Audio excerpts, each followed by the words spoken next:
जहां एक तरफ भाजपा सरकार देश हित और राष्ट्र हित में SIR का फार्मूला लेकर आई, तो वही बात करें उत्तर प्रदेश के जनपद फिरोजाबाद की। तो उत्तर प्रदेश के जनपद फिरोजाबाद में वर्षों पुराना रेड लाइट एरिया, जिसे कई वर्षों पहले प्रशासन द्वारा सील कर दिया गया था, अब सरकार के SIR के सर्वे की अगर बात करें तो यही फिरोजाबाद का रेड लाइट एरिया, जो कि बस स्टैंड के समीप रहा करता था, वो अब SIR की सर्वे से कोसों दूर है। अभी हम मौजूद हैं फिरोजाबाद के बस स्टैंड के समीप, उसी रेड लाइट एरिया में।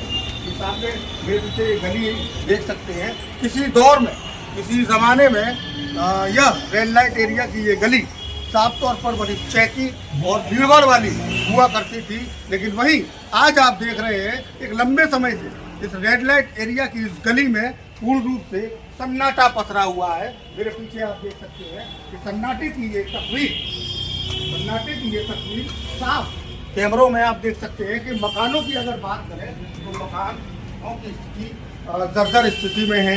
मकानों पर ताले लटके हुए हैं और देखिए ये सारे मकान, इन सभी मकानों में लोग रहा करते थे। ये ताले देखिए साफ तौर पर आप देख सकते हैं तस्वीरों में, तालों पर भी जंग लग चुकी है, तालों पर जंग लग चुकी है और पूरे तरीके से लगभग 25 से 30 तकरीबन मकान रेड लाइट एरिया की इस गली में है और लगभग सभी मकानों पर ताले लटके हुए हैं। आप यहाँ से दूर तक मैं कैमरामैन से चाहूँगा, प्रेस फोरमैन हमारे साथ हैं, कहना चाहूँगा दिखाने की कोशिश करें कि कुंडी और ताले साफ तौर पर इन मकानों पर लगे हुए हैं। और अगर बात करें कि SIR सर्वे की, तो यहाँ करीब 25 से 30 मकान हैं और तकरीबन 200 से 300 के करीब वोटर यहाँ रहा करते थे, लेकिन अब वो वोटर, वो मतदाता पूरे तरीके से लापता हैं। SIR के डेटा कंप्लीट करने में भारी तरीके की मशक्कत प्रशासन के लोगों को करनी पड़ रही है। कहाँ है वो मतदाता, 200 से 300 मतदाता कहाँ और किस तरीके से SIR का सर्वे फिरोजाबाद के रेड लाइट एरिया की गली से पूरा हो पाएगा, वो आने वाला वक्त ही बताएगा। मगर कुछ एकाध मकान ऐसा है जिस पर लोग आज भी रह रहे हैं या निवासी हैं।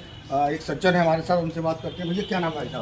प्रमोद कुमार। प्रमोद जी, ये फिरोजाबाद का शुरू से रेड लाइट एरिया जाना जाता था, ठीक है, रेड लाइट एरिया जाना, ये गली जहाँ पर काफ़ी भीड़ रहा करती थी किसी ज़माने में, आज सन्नाटा पसरा हुआ है। वहीं अगर बात करें कि देश हित में सरकार द्वारा SIR की प्रक्रिया अपनाई गई है, लेकिन SIR की प्रक्रिया की अगर बात करें तो यहाँ पर काफ़ी सारे मकान जो आज नज़र आ रहे हैं, लगभग कितने मकान होंगे? 30 मकान से ऊपर है। 30 मकान से ऊपर है लगभग।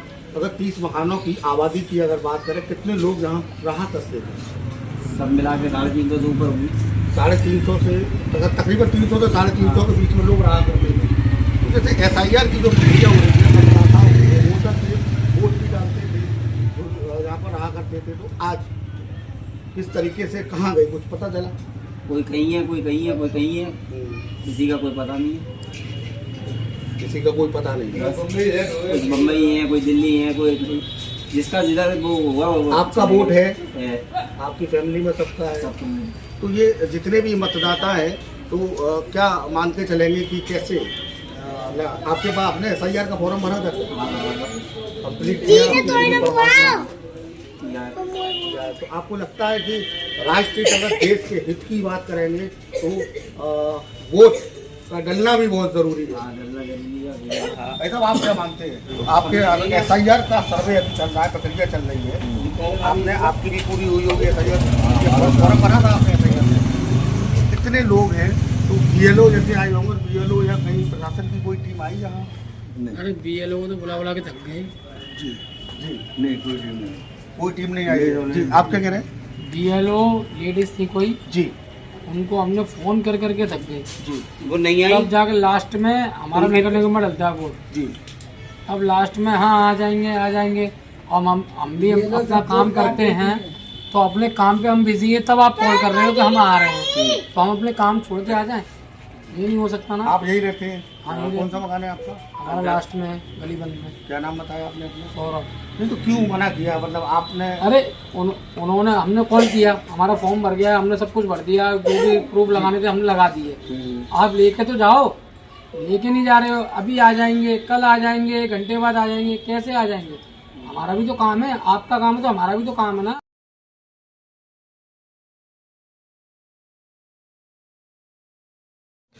क्या नाम है आपका?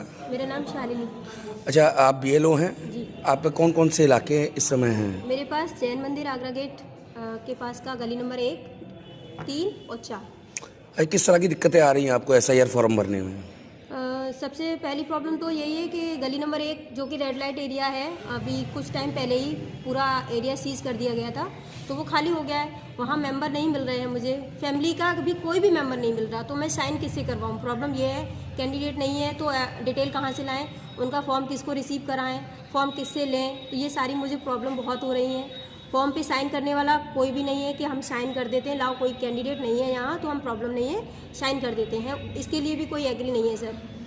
और मुश्किल से उस गली के 300 वोट हैं, 300 से ऊपर मुझे बताए गए हैं। उन 300 वोट में से मुझे मात्र 18 वोट मिले हैं सर, बस 18 वोट ओनली। मेरी सबसे ज़्यादा परसेंटेज मेरे अनकलेक्टेड में जा रहा है इसी वजह से, क्योंकि वो रेड लाइट एरिया है। बाद बाकी मेरा एवरेज सही है, बाद जो गलियां हैं उनमें काफ़ी अच्छा मेरे साथ कोऑपरेट किया लोगों ने, और फील्ड वर्क भी करवाया है, काफ़ी लोगों ने कोऑपरेट किया, उन्होंने जगह जगह घर भी बताया सबने, और सबको एसआईआर फॉर्म में कोई प्रॉब्लम नहीं हुई है। लेकिन सबसे गली नंबर 1 की मुझे प्रॉब्लम हुई है कि वहाँ कैंडिडेट ही नहीं है। कितने भाग संख्या है आपको? मेरी भाग संख्या सर 48 है। अच्छा, एसआईआर को लेकर पब्लिक के क्या किस तरीके के रिएक्शन है? रिएक्शन सर, प्रॉब्लम कैंडिडेट को एसआईआर फॉर्म भरने से नहीं है, बस जो डॉक्यूमेंट्स अवेलेबल हैं मांग रहे हैं 2003 का डाटा।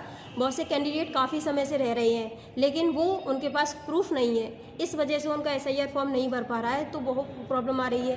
कैंडिडेट शिफ्ट हो गया है और फॉर्म उसका पहले वाली जगह पर है, तो वो कंडीशन में उस कैंडिडेट को एसआईआर फॉर्म नहीं मिल पा रहा है, तो वहाँ फॉर्म एब्सेंट में जा रहे हैं सर, तो वो सारी प्रॉब्लम आ रही है। कैंडिडेट भी परेशान है, उनको एसआईआर फॉर्म नहीं मिल पा रहे हैं। अधिकारियों द्वारा किसी तरह का कोई प्रेशर भी बनाया जाता है? प्रेशर तो सर कुछ नहीं है, उन्होंने यही कहा है मैपिंग करिए, परसेंटेज अच्छा करिए, कैंडिडेट नहीं है अवेलेबल कोशिश करिए कि ज़्यादा से ज़्यादा आपके कैंडिडेट मिलें, एब्सेंट में नहीं जाए। तो अब ऐसे में आपके पास एक रेड लाइट एरिया भी है, तो फिर कैसे क्राइटेरिया पूरा करेंगे? सर मैं तो बहुत प्रॉब्लम में हूँ, अब मैं अपनी बात कैसे रखूँ, मेरी समझ में नहीं आ रही है। मैंने अपनी जो मेरे अधिकारी हैं मैंने उनके संज्ञान में डाली है अपनी बात। जो रेड लाइट एरिया है उनमें से मैं कहीं से भी नहीं अवेलेबल ला सकती उन व्यक्तियों को, जो है ही नहीं, उनकी डिटेल में कहाँ से लाऊंगी, उनको व्यक्तियों को कहाँ से लाऊंगी। मेरे सामने मेन प्रॉब्लम गली नंबर 1 की है, जो राधा गली है फेमस पूरे फिरोजाबाद की। मैं उस एरिया की बीएलओ हूँ, मुझे बहुत प्रॉब्लम हो रही है, मैं मेंटली भी बहुत परेशान हूँ, क्योंकि ऊपर से फोर्स भी है कि परसेंटेज बढ़ाइए, कैंडिडेट ज़्यादा अनकलेक्टेड नहीं होने चाहिए। वो तो लेकिन सर वो गली पुलिस के द्वारा ही सीज की गई थी ना? जी सर। तो फिर अब ऐसे में क्या लगता है, क्या आप अपने पूरे संख्या को पूरा कर पाएंगे? नहीं सर, जब कैंडिडेट ही नहीं है तो मैं कहाँ से लाऊंगी उनको। मैं तो उस जो मेरा 800 की लिस्ट में से मेरे 350 करीब अनकलेक्टेड में डाटा गया है, उसमें से कुछ डेथ वाले हैं 30 कैंडिडेट, 44 जो हैं शादी हो गई है उनकी, और बाद बाकी सर वही अगर, लेकिन सबसे बड़ा मुद्दा यहाँ बनता है कि फिरोजाबाद के रेड लाइट एरिया में जिसे प्रशासन द्वारा कई वर्षों पहले सील कर दिया गया था, लेकिन अब एसआईआर के सर्वे में यही रेड लाइट एरिया की ये गली, इसको जो मतलब नाम से जाना जाता था, इसको राधा गली बोला जाता था, उस गली में जो 25 से 30 मकान हैं, इन मकानों में रहने वाले लोग यानी रहने वाले मतदाता अब एसआईआर की प्रक्रिया में, एसआईआर के डेटा पूरा करने में वादा बन रहे हैं। प्रशासन इस चुनौती को किस तरीके से पूरी कर पाएगा, किस तरीके से रेड लाइट एरिया की इस गली में रहने वाले मतदाता जो है उनकी डेटा कलेक्टिंग कर पाएगा, ये आने वाला समय ही बता पाएगा।